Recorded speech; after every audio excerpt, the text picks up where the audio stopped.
নমস্কার সম্মানীয় দর্শক মণ্ডলী।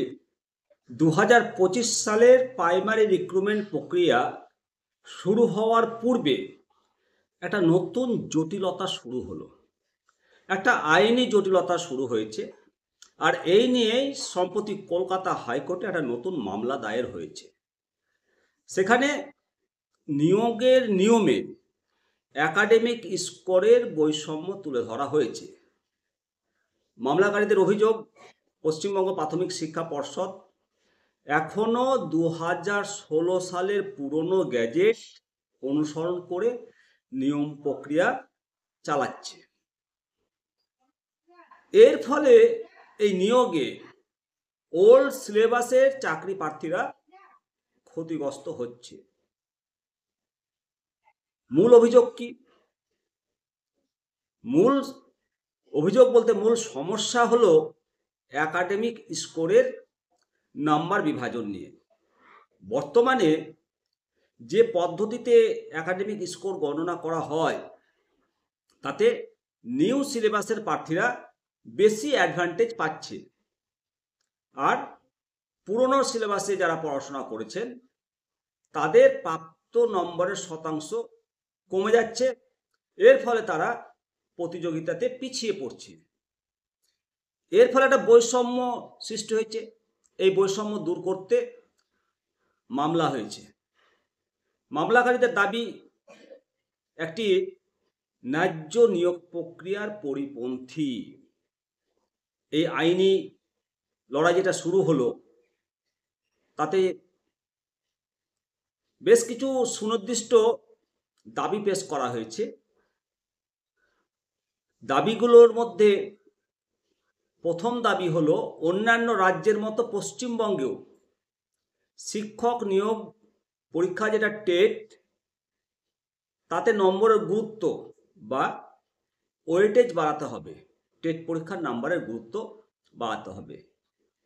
একাডেমিক স্কোরের যে বৈষম্য রয়েছে তা দূর করার জন্য একটা নর্মালাইজেশন প্রক্রিয়া চালু করতে হবে।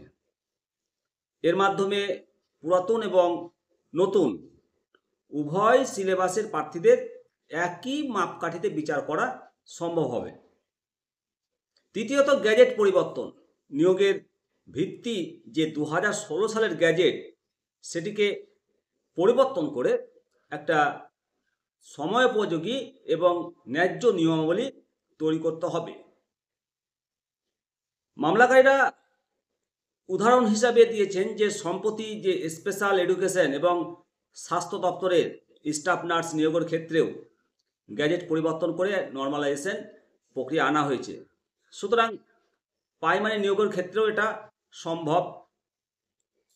এটি একটা নতুন মামলা হয়েছে যা 2025 সালের নিয়োগ প্রক্রিয়ার পরিপ্রেক্ষিতে দায়ের করা হয়েছে।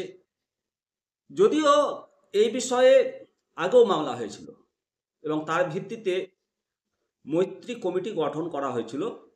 সেই কমিটির কাজ বর্তমানে থমকে আছে।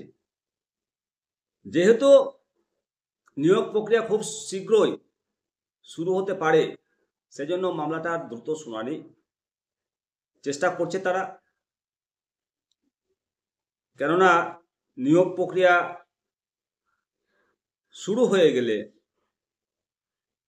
এটা বন্ধ করা যাবে না। আর সেই জন্য নিয়োগ প্রক্রিয়া বন্ধ নয়, বরং গ্যাজেটকে সংশোধন করে একটা স্বচ্ছ এবং বৈষম্যহীন নিয়োগ প্রক্রিয়া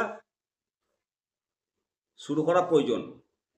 এতে রাজ্যের সমস্ত পুরাতন সিলেবাসের প্রার্থীরা যে ক্ষতি হচ্ছে সেই ক্ষতিটা তাদের পূরণ হবে।